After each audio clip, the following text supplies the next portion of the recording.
Olá, boa noite. Começa agora o Terra Viva DBO na TV, o programa que leva aos amigos e às amigas pecuaristas as principais informações sobre o mercado da pecuária de corte e de leite.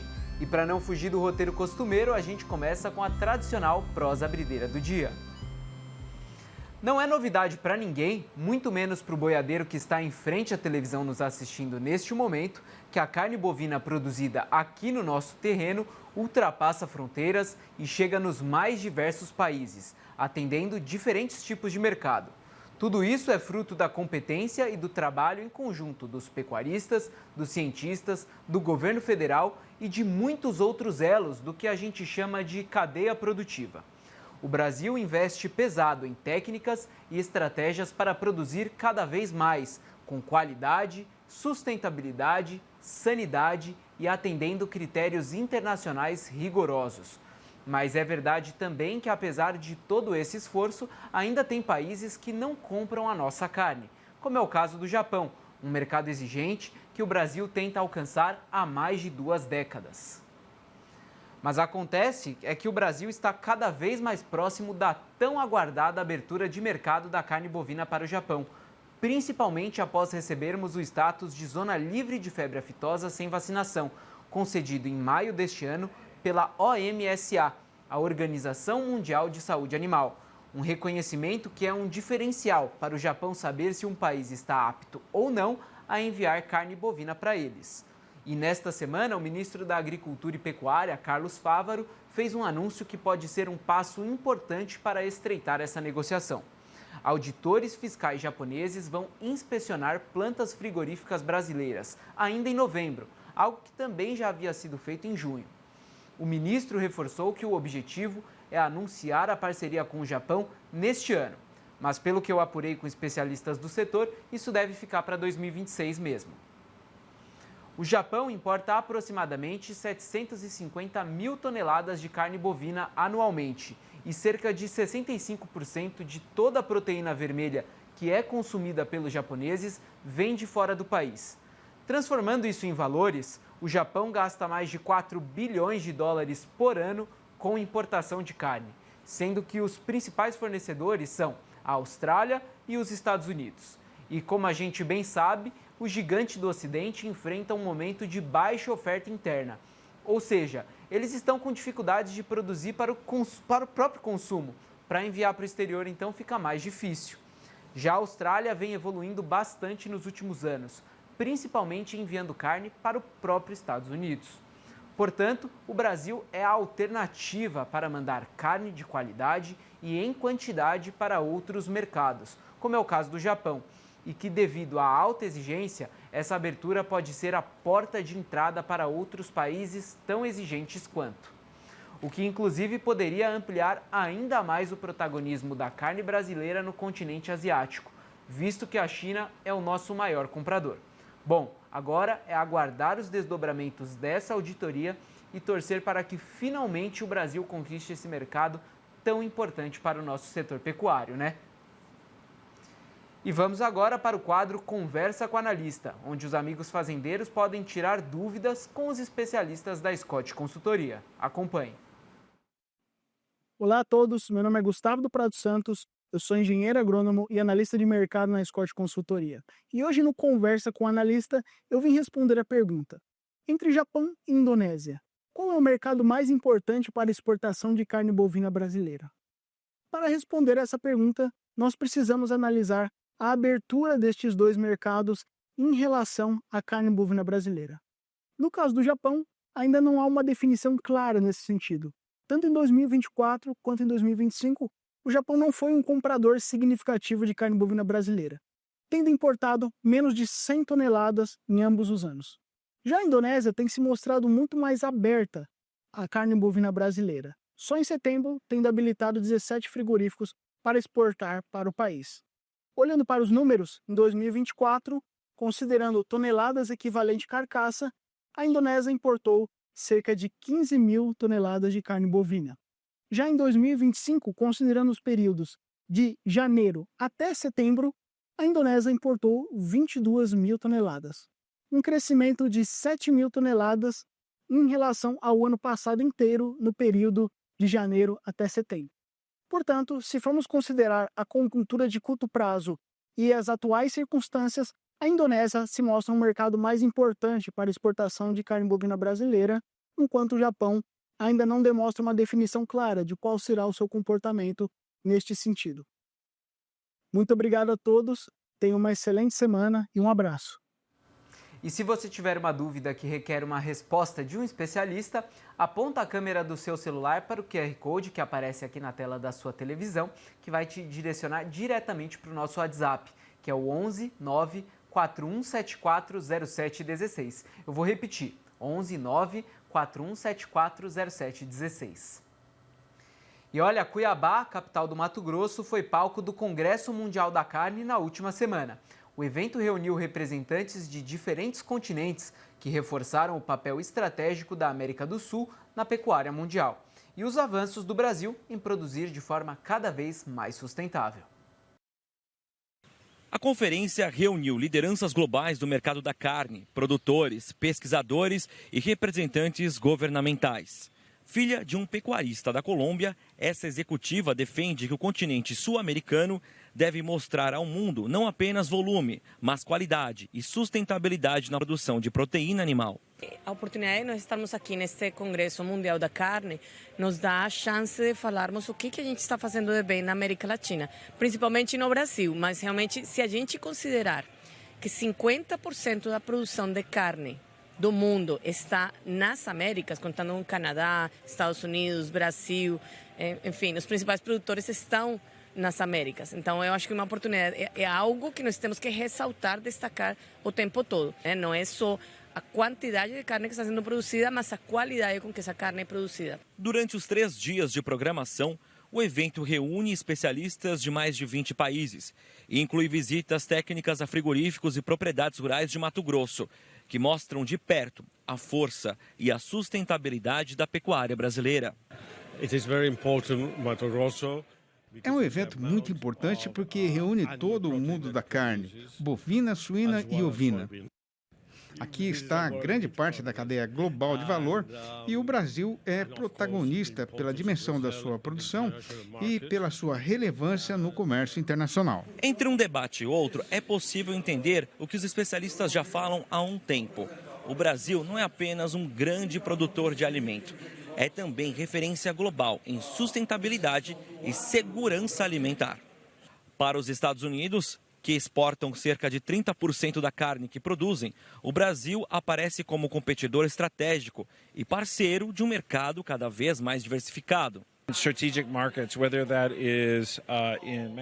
O mercado doméstico é nossa prioridade. Ainda assim, mercados como Brasil, México, China e Japão são essenciais para o crescimento da cadeia suína. Na Europa, a expectativa está na ampliação de mercados e dos impactos do acordo União Europeia e Mercosul, previsto para acontecer em 2026. A França reconhece a relevância da carne brasileira, mas alerta para os desafios logísticos e a concorrência de novos fornecedores. O Brasil detém 1/3 do mercado mundial de aves. Acreditamos que o acordo entre a União Europeia e o Mercosul pode ampliar o acesso ao mercado europeu, mas há concorrentes próximos, como a Ucrânia, com vantagem logística. Já na Ásia, o cenário é diferente. Este representante de uma empresa sul-coreana afirmou que a companhia importa 80% da carne de frango do Brasil e acredita que a confiança e o controle de qualidade ao longo de toda a cadeia produtiva são diferenciais que explicam o sucesso da proteína brasileira no mercado coreano. A carne brasileira é confiável do início ao fim do processo. O preço é justo e o consumidor coreano prefere o frango do Brasil. Depois deste congresso, vemos um potencial ainda maior para a carne bovina e suína também. Muito importante, né? E olha, vamos para um rápido intervalo e na volta a gente estica uma prosa com um especialista sobre o mercado da pecuária leiteira, principalmente sobre a queda de 19% no preço pago ao produtor de leite nos últimos 12 meses. Terra Viva DBO na TV faz agora um rápido intervalo, não saia daí. A gente abriu o Terra Viva DBO na TV de ontem, trazendo informações que foram divulgadas pelo CPEA, o Centro de Estudos Avançados em Economia Aplicada da Exalc de Piracicaba, sobre o setor leiteiro. De acordo com o levantamento da instituição, o preço pago pelo leite no mês de setembro teve uma queda de 4,2% em relação ao mês anterior e uma redução ainda maior de 19% na comparação com o mesmo período do ano passado, sendo essa a sexta queda consecutiva no preço do leite. O que, claro, a gente aqui sabe que é motivo de extrema preocupação para quem vive dessa importante atividade da economia brasileira. E para a gente destrinchar e entender melhor esses números divulgados pelo CPEA e como que isso afeta a rentabilidade dos amigos e das amigas produtoras de leite, a gente foi atrás de um especialista que vai nos ajudar a entender essa movimentação do mercado. Eu converso agora com o engenheiro agrônomo Walter Galan, que fala conosco diretamente de Piracicaba, no interior de São Paulo. Boa noite, Walter. Seja muito bem-vindo aqui mais uma vez ao Terra Viva DBO na TV. Boa noite, Isaac. Um prazer estar aqui. Boa noite a todos aí, estamos à disposição. Prazer é todo nosso. Walter, então, para começar a nossa prosa, né, o que motivou essa queda não só no mês de setembro, como também nos últimos 12 meses? Nós estamos esse ano com um crescimento bastante forte da produção de leite, né? Da ordem de 4,5% no primeiro trimestre, uns 9,5% no segundo e 8% no terceiro trimestre, né? Segundo a estimativa que a gente tem, com uma demanda que não está crescendo tudo isso. Então, basicamente, é um desbalanço entre oferta e demanda. E esse movimento, né, do mercado já era, então, aguardado pelos especialistas ou pegou de surpresa, principalmente em relação a setembro? Não, para a gente aqui não é surpresa, não. A gente começou o ano com preços na cadeia como um todo, não só o produtor, entre 20% e 24% acima do que foi ano passado. Então, começamos com uma inflação inercial na cadeia produtiva bastante considerável. E isso tende a reduzir demanda, né? O consumidor ele compra menos alimentos, leite, quando a inflação está alta. Então, do outro lado, o produtor vinha bem motivado, né? No final de 2024, começo de 2025. Então, foi quase que a tempestade perfeita, né? De um lado, menos consumo, em função dos preços mais altos nesse começo de ano. Do outro lado, uma produção estimulada e também vamos falar das importações que se mantiveram elevadas durante todo esse período. Perfeito. E a pergunta que o produtor quer saber, né? A partir de quando os preços pagos, né, ao produtor devem começar a melhorar, Walter?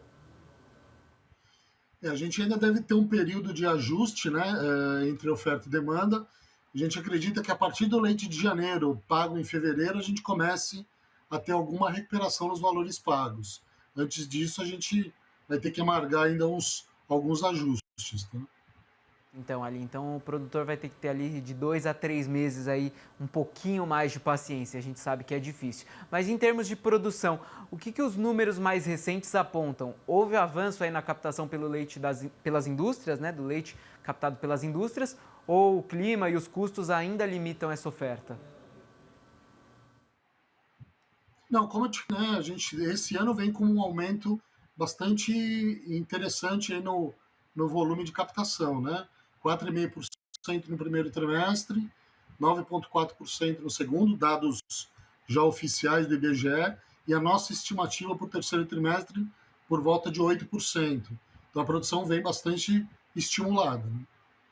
E quanto ao consumo interno, então, a gente teve algum sinal de melhora no varejo ou na demanda por lácteos industrializados, principalmente aí falando de leite UHT, queijos e leite em pó?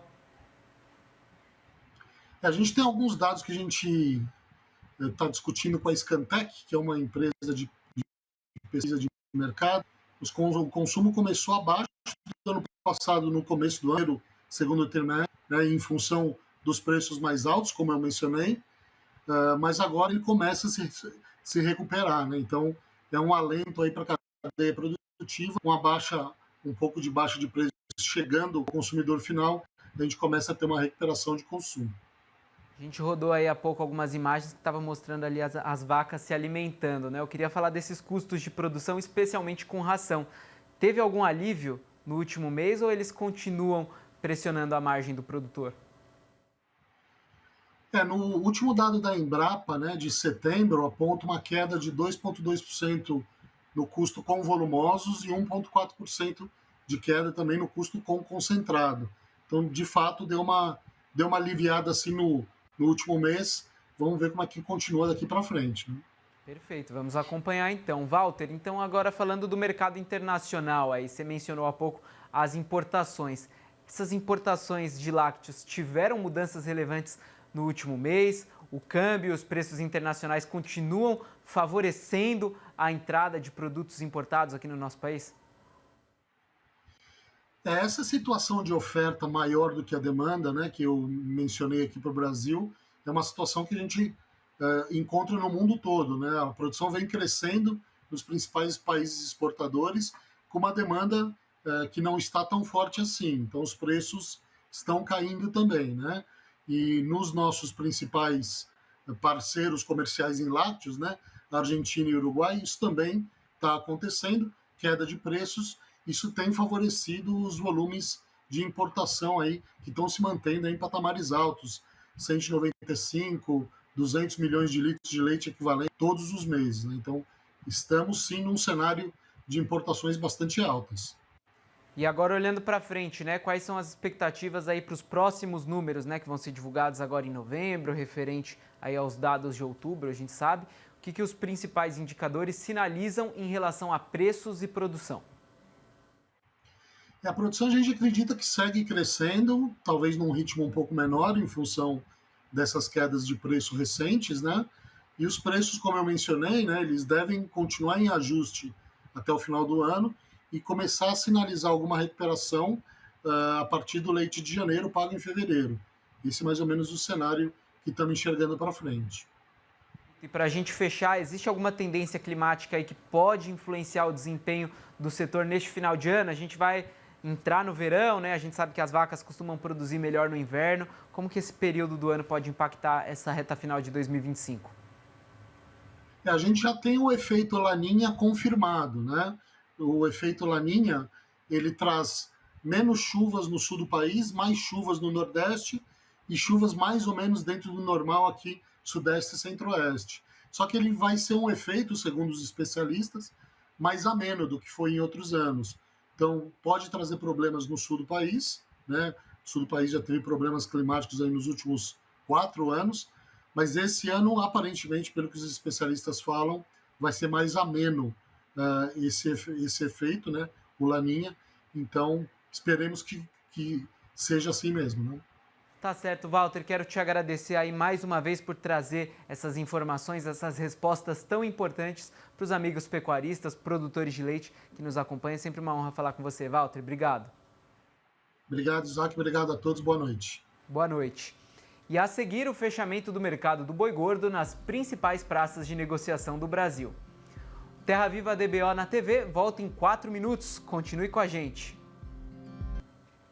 Estamos de volta com o Terra Viva DBO na TV e vamos conferir os destaques do mercado do boi gordo e como fecharam as cotações nas principais praças de negociação de todo o Brasil.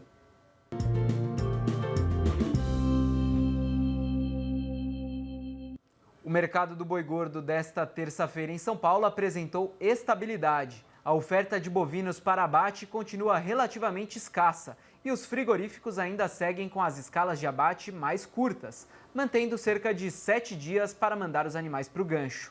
Segundo os analistas de mercado, as indústrias estão ativas no mercado, mas com as compras dentro do roteiro costumeiro dos últimos dias. Em relação ao boi China, o preço está cotado em R$ 322 por arroba. Apesar de São Paulo ser a referência de mercado, a situação não é exatamente igual em outras regiões do país. Pois então, para não deixar nenhum pecuarista brasileiro carente de informação, vamos conferir o balanço do dia da Scott Consultoria, onde foram apuradas mudanças em 14 das 33 praças apuradas, sendo que em todas elas o preço subiu. Começando a lista por Belo Horizonte, a capital das Minas Gerais, onde o preço do boi aumentou para R$ 310 e o da vaca para R$ 295, a prazo e ainda sem descontar o fundo rural. No norte mineiro, o macho subiu sozinho e agora é comercializado por R$ 305 por arroba. Saindo das Minas para o Rio de Janeiro, porque na Praça Fluminense o boi saltou para R$ 315. Em Goiânia, a amiga pecuarista não vende a vaca por menos de R$ 287. Ainda no centro-oeste brasileiro, agora em Campo Grande, capital do Mato Grosso do Sul, a fêmea também valorizou e agora sai por R$ 297 e em Dourados por R$ 300 redondos. Aumentou tudo no norte do Mato Grosso, onde o boi trabalha agora em R$ 302 e a vaca em R$ 282. E no sudoeste mato-grossense, o reajuste foi só para a vaca, fechando o dia em R$ 272. A alta geral também foi observada no sudeste de Rondônia. O macho subiu para R$ 290 e a fêmea para R$ 268 por arroba. Movimento exatamente igual ao da praça de Paragominas, no Pará, onde subiu tudo. O pecuarista só vende o boi agora por pelo menos R$ 307 e a vaca por R$ 277, que inclusive é o mesmo preço da fêmea lá de Marabá. Nas Alagoas, o boi subiu para R$ 303 e a vaca para R$ 285 por arroba. Ainda no Nordeste, na Bahia, mais precisamente no sul do estado, o boi engordado é vendido por R$ 300 redondos e a vaca gorda por R$ 275. E fechando a lista do dia, no noroeste do Paraná, o macho fechou o dia em R$ 322 e a fêmea em R$ 295. O Terra Viva DBO na TV fica por aqui. Não deixe de nos acompanhar no YouTube e também em todas as redes sociais. Obrigado pela companhia e audiência e até amanhã.